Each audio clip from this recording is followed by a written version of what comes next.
Contemporary theatre.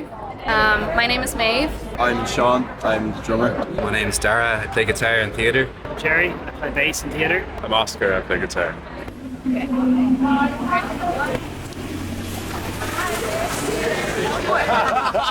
couldn't hear it. Louder, guys, louder. We're in theatre. We're from Limerick. Oh, okay. Oh, sorry. Can we sing that one again? No, we're theatre. No, that's dude. Oh, Brighton t-shirt that my sister just gave me. So that's really funny. Oh, this palace. Yeah. And then this is a trench that I've thrifted. It's Bugatti. This is just a random vintage slip. And this is a kid's kind of army style jacket. I think it's like age 12. My mom bought me these tights and line up the back. I like them. And then these are Coq Sportif boxing shoes that are from Vinted as well. I love the shoes. Thank you. My little family jewelry moment as well. My mom gave me this when I was 14 and I've never taken it off. It's a good luck charm. Oh yeah, it needs a silver back. These are my big balloons. I think I got these in a charity shop, but I like it because I don't see my legs. You can see the shape. No, we don't want to see the shape of anyone's legs. No. Oh yeah, I got these on Vinted a few weeks ago for €10. I think they were from France. Oh, French. They're all Irish vintage stuff. Yeah. Same thing, charity shop. Maeve got it for me. It's a lady sweater. That's why it doesn't fit the arms. Yeah, but it's a good fit. I bought this today because it was cold. In a charity shop. We're kind of a charity shop band. Very much. We were in Stoke Newington. Me and Sean went on a little date. Yeah, it's all just kind of like charity shop or Vinted, basically. The same as Oscar. Adidas, Dickies. My brother gave me this jacket. It's a Stussy jacket and he really regrets it because I wear it like every day. I haven't paid for any of my things. I stole this shirt from one of my housemates, and then I got these pants off my sister for Christmas. Parents got me these shoes that I have been trying to break in the last 2 weeks. Really nice. And then this jacket is my grandfather's. I don't know how old it is, but I love this thing since I got it. Yeah. So that's a jacket that saved your life. No, that's a different jacket. Yeah. I got this ring from my mum. She went on a trip to Portugal. I can't remember the name of the stone that's in it, but she got it from South Portugal. It was a 21st birthday present from my parents. I've been wearing it every day since. Wow. Can't take it off now.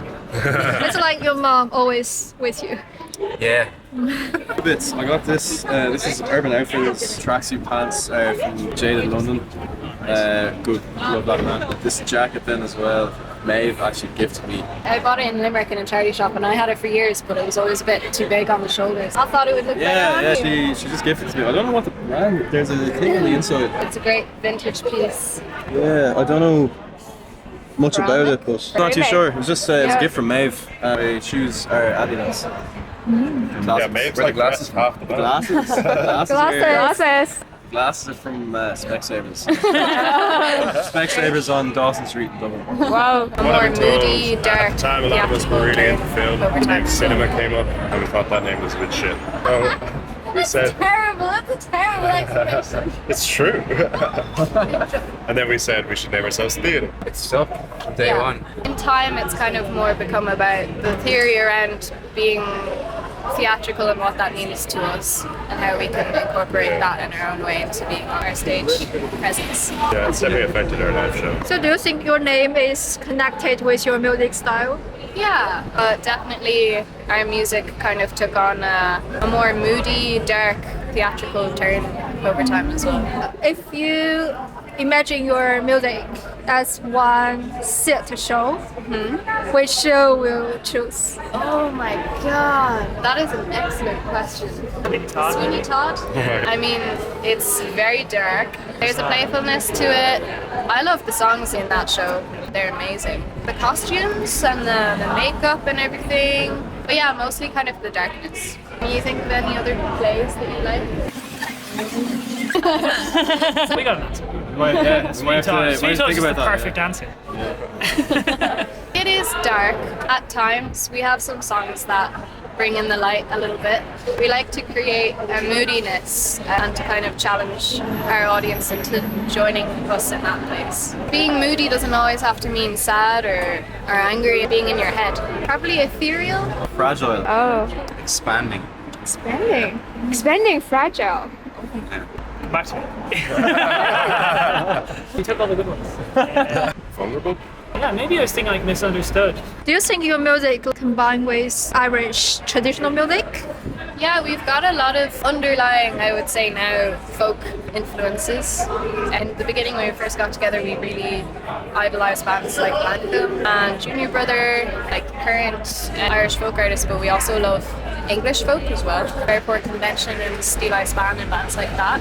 I don't think we always like keep it as a literal forefront in our music, but it always guides us. I think our influences are quite diverse as well. And I don't always like see it in the music that we write, but the strength of theatre comes from like how we all draw from different things. Yeah.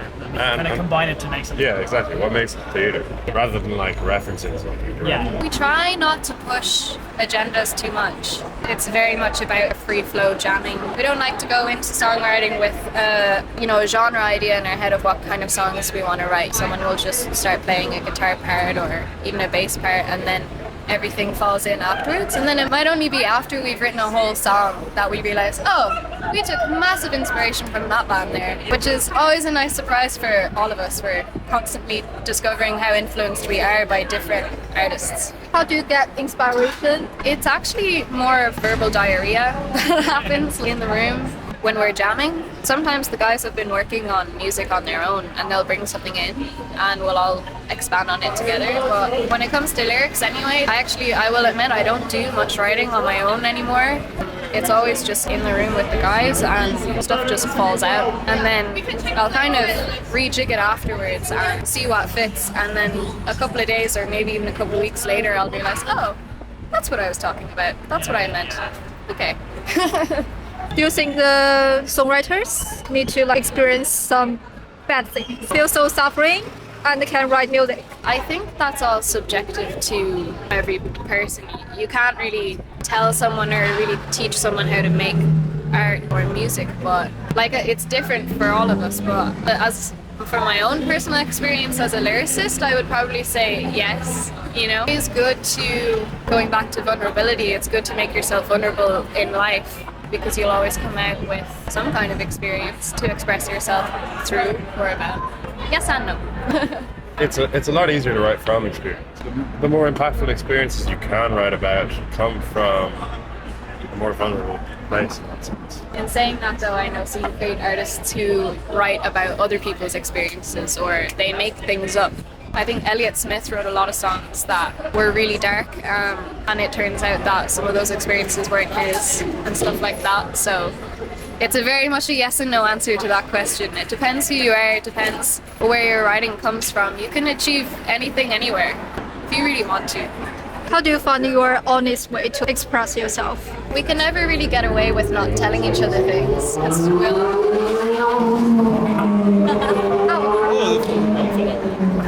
No worries, London Nothing thing. special. we can never get away with not telling each other things because we always know when there's something going on with someone. So I feel like that always, having conversations really openly like that with each other will always create, good music. That's kind of how we've always approached songwriting. Advice for another band, another songwriters? Keep writing and really focus on your personal relationships with each other as a band, nurture those friendships and be a family, because you're not going to be able to love the work if you don't really love each other. That's kind of corny. I don't know, but I don't think there's any band in the world that works that don't have an important relationship, It's like why you find so many bands that are family members. You got to put the work in and just keep believing, and don't ever stop writing or gigging or loving music. Don't ever stop that. You got to just keep going, no matter how hard it can be. It's been very hard for us at times. We've stuck through it. There's rewards at the end of the road. But keep writing. Write and write and write and write. Is there any moment you feel exhausted and then you choose keep going? Yeah, I mean, all of the time. A lot of the time, But I think like you just have to keep reminding yourself that it's worth it. It's so worth it. It's like, you know, you spend doing a few weeks of a tour. It's really difficult getting up, moving, traveling long distances, going to strange places, meeting strange people. You get to do the show, you realize like, oh, this is why I'm doing this. This means so much to me. It's so nurturing. You just have to remind yourself it's worth it. In music there, you're just so surrounded by so many bands, and you make friends from, you know, playing gigs and going to shows on your own or with your friends. Everyone seems to know each other at some point, and there's a really friendliness and a strong community all of Dublin amongst like bands, and we want to help each other out. We're all trying to do the same thing. It's a great scene. I mean, like we wouldn't have met. Me and Dara met through like the Dublin Through the music scene, yeah. And if it wasn't for that, like We met through like a mutual band that were playing in one of the venues, and I went to see it. Jay was playing, I think, maybe support to this band, and you know, we didn't really see each other for about 2 years. yeah. But everyone stays in contact, even Yeah. if they travel away or if they're playing in different bands or whatever. Everybody feels connected. We decided to take a lot of time to release because we were playing a lot of shows. As a band, we didn't start out, you know, in a studio recording or even at home recording. We started playing gigs straight away, and we actually didn't touch studios for our first 2 years of being together. For us, every time we brought a song on stage, it changed, depending on, you know, this speed works better or this part is better here to a live audience, and that's how it translates. Our songs were changing so much all the time that for us we wanted to take the time to really figure out how we wanted them to sound on a record recorded. So that's part of the reasoning as to why we have no music out. We still have songs that we wrote 2 years ago that we're still changing and we still talk about. Sometimes we put them away for a really long time and we don't touch them, lock them in a drawer, throw away the key, and then maybe Dara or Sean or someone will say, remember that song? Maybe we should take that out again and start playing with it. So it's just a constant like little catalogue of playing. Anyone trying to sell some jeans? We'll pay you. We can sort. There comes a point, I think, in every band's career where you have to make the call to release music, but we took our time with it. We had a lot of songs written in the early days, and we basically said goodbye to them and started in a new chapter in our world of writing. And once we'd spent enough time gigging them and started to demo them and change parts, and eventually we wanted to give what we've kept close to us for so long to the people that have, you know, been coming to our shows and people that like our music. We wanted to give something as soon as possible once we started playing enough shows to even imagine that there was people out there that listened to our music and wanted to come and see us. So we made it a priority last year to get songs recorded and put them out, and we're working on it basically. The time when we scrapped everything and started writing again afresh, those songs are really special to us. We hold them really close to our hearts. So it just felt like a lot to give them away so soon. So we just took the time to like properly get them to the place they needed to be before. We wanted the songs to have as much time to grow, kind of musical knowledge, giving it time for all that to grow before we wanted to put a stamp out of music and then on to the next thing, I guess. As a band, you are very cautious, I would say. Very cautious. Yeah, very cautious about your music. I mean, what's the attitude like? Yeah. Chasing the perfect. No, I don't think that exists. I don't know. I think it ties into what I said about fragile or being fragile. Those songs reflect where we were at the time, and they mean a lot to us. And as we said, like, nothing is perfect, but the final shape of the songs, we want them to mean the most to us, and that way they can be the best. It's like a nurturing relationship with what we make.